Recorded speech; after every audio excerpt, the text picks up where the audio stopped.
تو اگر کوئی یہ کہتا ہے کہ حضرت معاویہ ملوکیت تھے تو پھر وہ اس بات کا انکار ہو جاتا ہے کہ ہمیں دین میں پھر نقص ملا ہوگا. تو چاہے سلسلہ حضرت علی رضی اللہ تعالی عنہ، جتنے فضائل حضرت علی کرم اللہ وجہہ کے ملتے ہیں اتنے کسی صحابی کے نہیں ملتے، جس میں 99% دنیا ختم ہو جائیں گی، آبادی 100% آپ کی ٹیکنالوجی اور سویلائزیشن ختم ہو جائیں گی.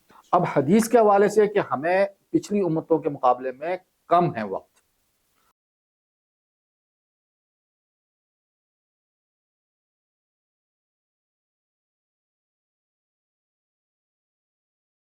بسم اللہ الرحمن الرحیم. اللہ کے نام کے ساتھ جو بڑا مہربان اور نہایت رحم کرنے والا ہے. ناظرین و سامعین، آج ہمارے اسٹوڈیو میں ایک ایسی شخصیت کو ہم نے دعوت دی ہے، یقیناً جن سے بات کر کے میں خود بہت محظوظ ہوں گا اور کچھ سیکھنے کا موقع ملے گا. کچھ گفت و شنید ہوگی تصوف پہ اور روحانیت پہ اور علمیت پہ اور دین پہ، کیونکہ وہ شخصیت ایک ایسی ہی شخصیت ہے. بغیر کسی ڈیلے کے آپ کا تعارف کراتے ہیں جناب فاروق رضا التجانی صاحب. سب سے پہلے میں بہت ہی خوش آمدید کہتا ہوں اپنے اسٹوڈیو میں کہ آپ تشریف لائے، اور آج یقیناً آپ سے بات کر کے یہ جو ہمارا ایک طرح سے جو ڈسکورس ہوگا، اس میں یقیناً مجھے بھی اور جو دیکھنے والے سننے والے ہیں ان کو بھی کچھ سیکھنے کا موقع ملے گا. سب سے پہلے تھوڑا سا ہمارے وہ ناظرین اور سامعین جو آپ سے واقف نہیں ہیں آپ کی شخصیت سے اور آپ کے پس منظر سے، تو تھوڑا سا اپنا تعارف بتائیے ان کو. جی، میری پیدائش شارجہ کی ہے. 1969 میں پیدا ہوا شارجہ میں ہی. وہاں پہ ایک علاقہ جسے کہتے ہیں شویہان، وہاں پہ میری پیدائش ہوئی ہے. گرو اپ وہیں ہوئی، عربی اسکول میں پڑھا میں، اور اس کے بعد میں نے شارجہ پولیس کو جوائن کی. بعد میں اس وقت ارلی ایج میں تھا، یعنی ٹین ایج تھا، اور وہاں میں نے 4 سال کام کیا. اور لاسٹ جو میرا ڈپارٹمنٹ تھا شارجہ ٹریفک پولیس ڈپارٹمنٹ، اس میں ٹریفک سرجن رہا ہوں. اس کے بعد پھر میں نے جوائن کیا ابو ظبی میں، جو اتحادی پولیس ہے جسے کہتے ہیں وہاں کی. وہاں پہ ادارہ ہے اس وقت بھی ہے، قوات امن الخاصہ کہلاتا ہے، اسپیشل سیکورٹی فورسز. اس پہ میں نے کام کیا، اور اس میں ایز اے رویٹ کنٹرول انسپیکٹر بھی رہا. اور برٹش ایکسپرٹ سے جو ہے نا ہم نے یہ تربیت حاصل کی تھی، جو اسپیشل فورس کی تربیت ہوتی ہے. بہرحال 26 سال وہاں میں نے کام کیے، 4 سال یہ، 30 سال پولیس میں کام کر کے 2017 میں ریٹائر ہو کے واپس پاکستان آ گیا. اب اس وقت کراچی میں ہی مقیم ہوں. آپ کی پیدائش کے یو اے ای کی ہے؟ جی. کہاں پیدا ہوئے آپ؟ شارجہ میں. شارجہ میں پیدا ہوئے. اور آپ کی جو جیسے کہتے ہیں پرورش وغیرہ، آپ کی اسکولنگ وغیرہ؟ جی، میری اسکولنگ وہی عربی ہے. ہم 1975 میں نے پہلی کلاس میں داخلہ لیا تھا عربی، پھر اس کے بعد کنٹینیوس کیا. تو ہم نے وہاں عربی ہی پڑھا، کیونکہ پاکستانی اسکول تھا وہاں پہ ایک شارجہ میں ہے، ابھی بھی ہے. تو لیکن والد صاحب چونکہ جو فیملی ممبرس سے ہوا تو انہوں نے کہا نہیں عربی اسکول میں داخلہ کرا دو، کیونکہ فیسز وہاں پہ تھی نہیں. اور اس زمانے میں کویت جو ہے وہ فنڈنگ کرتا تھا جی وہاں کی گورنمنٹ اسکولوں کو. جی. تو اور یہاں تک کر دیں کہ پینسل سے لے کر جو بستہ ہے وہ بھی ہمیں دیا جاتا تھا، ہمیں ڈریس دیا جاتا تھا، یونیفارم، سب کویت کی طرف سے. کویت کا جو نا سلیبس پڑھایا جاتا تھا، اور 200 درہم پر بچے کو اس کی سلائی کی فیس دی جاتی تھی ہر سال میں 2 مرتبہ، یعنی وہ جو بچوں کو جب یونیفارم ملتا تھا. تو کویت نے جو ہے نا وہاں پہ ابتدائی میں یہ 80 کی دور تک چلتا رہا. پھر اسکول میں جو تھا وہ یہاں تک بھی تھا کہ صبح کا ناشتہ بھی اب ملتا تھا. بڑی اچھی لائف تھی، بہت اچھا انہوں نے مطلب رکھا تھا. اور ہم حالانکہ فورنر تھے، یعنی پاکستانی تھے، اور لیکن اس کے باوجود بھی یہ سب چیز ہمیں فیسلٹی اویلیبل تھی یو اے کے اندر. اور اللہ کی فضل سے اللہ جنت بخشے شیخ زائد کو، بہت اچھا شخص تھا وہ جی مرحوم کو، اور اس نے بہت یعنی خیال رکھا ہوا تھا ہر ایک کا، اس میں کوئی شک نہیں. تو بہرحال اس ملک کا میں نے نمک کھایا تو اس کی تو گن گاؤں گا میں. صحیح بات. اچھا رضا صاحب، جب کیونکہ آپ کا تعلق وہاں پہ رہا، پولیس سے رہا، ٹریفک پولیسنگ سے رہا، تو جب یہاں پاکستان آتے ہیں اور یہاں کی ٹریفک دیکھتے ہیں تو آپ کو کیا لگتا ہے؟ زمین آسمان کا فرق لگتا ہے؟ اور کیا وجہ ہے یہ بھی بتائیے گا کہ ہم پاکستانی جو یہاں پہ کسی نے کیا خوب کہا ہے کہ کسی ملک کی ٹریفک کو دیکھ کے آپ کو اس ملک کی سوچ اور اس کی حالت کا اندازہ آپ کر سکتے ہیں کہ وہ ملک کہاں کھڑا ہے. ایک سیدھی سی بات ہے، کوئی بھی ملک ہو اسے ایک فرد نہیں چلاتا ہے، اور نہ ادارے چلاتے ہیں، اسے ایک حلقہ چلاتا ہے. اس کے اندر جو نظام ہوتا ہے اسے ایک حلقہ چلاتے ہیں جس کو ہم عرف عام اسٹیبلشمنٹ کہتے ہیں. ٹھیک ہے. ٹھیک ہے نا. کوئی بھی ملک ہوگا, کوئی بھی نظام ہوگا, چاہے وہ بادشاہی نظام ہو جائے یا جمہوری نظام ہو, اسے ایک حلقہ ہی چلائے گا جس کی سوچ فکر ہوگی کہ اس ملک کو کیسے چلنا ہے. بدقسمتی یہی رہی ہماری کہ ہمارے یہاں جو حلقہ ارباب رہے ہیں ان کی کبھی سوچ نہیں تھی کہ اس ملک کو اپنا ملک سمجھے. انہوں نے اس ملک کو مقبوضہ علاقہ ہی سمجھا تھا, اور وہ اس مقبوضہ علاقے کے لیے لڑتے رہے, مرتے بھی رہے. اس میں کوئی ٹھیک ہے, لیکن وہ یہی سمجھتے تھے ریٹائرمنٹ کے بعد جو ہے نا ہمیں امریکہ یا کینیڈا جو ہے نا, جو ان کے آباء و اجداد کی شاید قبریں وہاں ہوں گی, تو وہ وہیں پہ چلا جانا زیادہ مناسب. اس ملک کو کبھی انہوں نے اپنا سمجھا ہی نہیں تھا, اس وجہ سے اس ملک میں کبھی نظام قائم ہوا ہی نہیں. ٹریفک کی کیا آپ ہر چیز میں دیکھ رہے ہیں نا, ہر چیز کو جان بوجھ کے بگاڑا گیا ہے, جان بوجھ کے. یعنی آپ کیا سمجھتے ہیں کہ اگر وہ دہشت گرد کو پکڑ سکتے تو کیا منشیات فروش کو نہیں پکڑ سکتے؟ اگر وہ دنیا کی مطلب کہتے ہیں کہ بہت انٹیلیجنٹ ہے نمبر 1, تو بھائی آپ کے شہر میں, آپ کے ملکوں میں جو ڈرگس بک رہی ہے تو کیا آپ کی نظروں سے دور نہیں ہے؟ اسمگلنگ ہو رہی ہے آپ کی نظروں سے دور نہیں ہے؟ اس کا مطلب یہ ہے کہ آپ نظام نہیں چاہتے ہیں, آپ ایک کیوس چاہتے ہیں, آپ اس ملک کو ملک نہیں دیکھنا چاہتے, آپ اس نیشن کو نیشن دیکھنا نہیں چاہتے. سر جب ہم یہ کہتے ہیں کہ آپ نہیں چاہتے, تو ویسے بھی بہت ہمارے ملک میں جسے کہتے ہیں کہ بڑا انفلوئنس ہے بیرونی طاقتوں کا. صرف یہ یہاں کے لوگ تو ڈیسائیڈ نہیں کرتے اس ملک میں کیا ہونا چاہیے. خیر یہ تو بہت ایک سیاسی بات ہو جائے گی. تو اب ہم آتے ہیں سر, تھوڑا سا آپ کو دیکھ کے بھی ویسے اندازہ ہو رہا ہے ماشاءاللہ کہ آپ ایک دینی ایک شخصیت ہیں, ایک روحانی شخصیت ہیں, اور تصوف مجھے بتایا گیا یہ بھی آپ کا ایک شعبہ ہے. اور آپ کا جو التجانی, یہ تو آپ کا ایک طرح سے جیسے اور روحانیت میں سلسلے ہوتے ہیں, قادری ہوتا ہے, چشتیہ ہوتا ہے, صابریہ سلسلہ ہوتا ہے, یا نقش بندی, یہ سنے ہیں میں نے یہ سلسلے, ایسی التجانی بھی ایک روحانی سلسلہ ہے. تھوڑا سا یہ بتائیے گا سلسلے کے بارے میں, التجانی سلسلہ. جی, شیخ احمد بن محمد التجانی آپ کی پیدائش الجزائر کی ہے, جو سلسلے کے بانی ہے. عین الماضی ایک علاقہ ہے وہاں پہ, وہاں سے آپ کی پیدائش ہوئی. اور تجانی جو ہے آپ کا خاندانی نام ہے, مطلب خاندانی نسبت. آپ سید ہیں حسنی, اور آپ کی والدہ بھی حسینی سید یعنی نجیب طرفین ہیں. ماشاءاللہ. تو تجانی سلسلہ وہاں سے شروع ہوا. آپ کو نبی کریم صلی اللہ علیہ وسلم کی صلی اللہ علیہ وسلم زیارت نصیب ہوئی, حاضری, حالت حاضر مطلب اس میں حالت میں. اور نبی صلی اللہ علیہ وسلم, اس سے پہلے آپ چونکہ مختلف سلسلوں سے وابستہ تھے, تو نبی صلی اللہ علیہ وسلم نے فرمایا کہ تم باقی تمام طریقوں کے سلسلے وظیفے وظائف کو جو آپ کے ساتھ چھوڑ دو, اور یہ جو میں تمہیں دے رہا ہوں اسی سے لو. اور آج کے بعد جو ہے نا تمہارے جو مرید ہوں گے وہ میرے مرید ہیں, جو تمہارے فقیر ہوں میرے فقیر ہوں گے. تو یہ نسبت ہماری جو تجانی سلسلے سے ہے کہ ہم کسی اور سلسلے سے پھر اپنی وابستگی نہیں رکھتے. مثال کے طور پہ یہاں پہ کچھ ایسے لوگ ہیں, مثال کہ ان کے پاس 4 5 سلسلوں کی جو ہے نا سندیں ہوتی ہیں. ہمارے تجانی میں چیز کی قطعی اجازت نہیں ہے. 3 عہد ہوتے ہیں ہمارے ساتھ کہ آپ نے جو ورد وظیفے لیے ہیں اسے کبھی نہیں چھوڑنا اس پہ, اور کسی اور سلسلے سے وظیفے ورد نہیں لینے کی اجازت ہے, اور کسی مزار اولیاء کے مقبروں پہ جانے کی کوئی اجازت نہیں ہے. یعنی مدد کے طور پہ کسی مزار اولیاء کے پاس جانا وہاں پہ, یہ ہمیں اس کی اجازت نہیں ہے سلسلہ تجانی کی. زیارت کے لیے بھی نہیں جا سکتے؟ جو اس میں کچھ زیارت مطلب صرف میں سمجھ رہا ہوں آپ کی بات. فاتحہ خوانی کر لی, ہاں, فاتحہ خوانی, یہ بھی اس میں بھی یہ جیسے ہے. ہمارے حضور کا سلسلہ تھا, آپ قبرستان جایا کرتے تھے, اکثر نہیں لیکن بعض اوقات. نہیں دیکھیں, اس کی ممانعت کا مطلب یہ نہیں ہے کہ ہم اس چیز کو ناجائز سمجھتے ہیں, یہ بات نہیں. یہ جو سلسلے کا جو مرید ہے, کیونکہ ہر جو دوسرے سلسلے سے جو اولیاء صالحین کی جو مقابر ہے وہاں پہ ایک روحانی سلسلہ چلتا ہے, تو وہ کہیں پھر اس سے وابستہ ہو کے اسے نہ چھوڑ دیں. اچھا. کیونکہ شرط یہی ہے کہ یہ سلسلہ جو تجانی ہے اس کی ڈائریکٹ وابستگی نبی کریم صلی اللہ علیہ وسلم سے. باقی تمام سلسلوں کی وابستگی جو ہے نا وہ اولیاء سے یہاں تک کہ پہنچتی ہے حضرت علی تک, پھر نبی صلی اللہ علیہ وسلم سے, اور پھر سوائے نقشبندی طریقت کو. تمام سلسلے جو ہے نا ایک کے بعد ایک کے ساتھ, لیکن ہماری جو وابستگی ہوتی ہے وہ ڈائریکٹ نبی صلی اللہ علیہ وسلم کی جو ورد وظیفے شیخ احمد تجانی کو دیے گئے ہیں وہ حضور نے دیے ہیں. ٹھیک ہے نا. اب یہ عقیدہ جو اہل سنت والجماعت کا ہے کہ حضور حاضر ناظر ہیں, یہ ہم رکھتے ہیں. تو ہمارا جو سلسلہ ہے وہ اس طریقے سے. تو سلسلہ تجانی ملینز کی تعداد میں آپ کو افریقہ میں ملیں گے, خلیج میں ملیں گے, گلف کنٹریز میں. پاکستان میں کم ہیں, بہت کم لوگ ہیں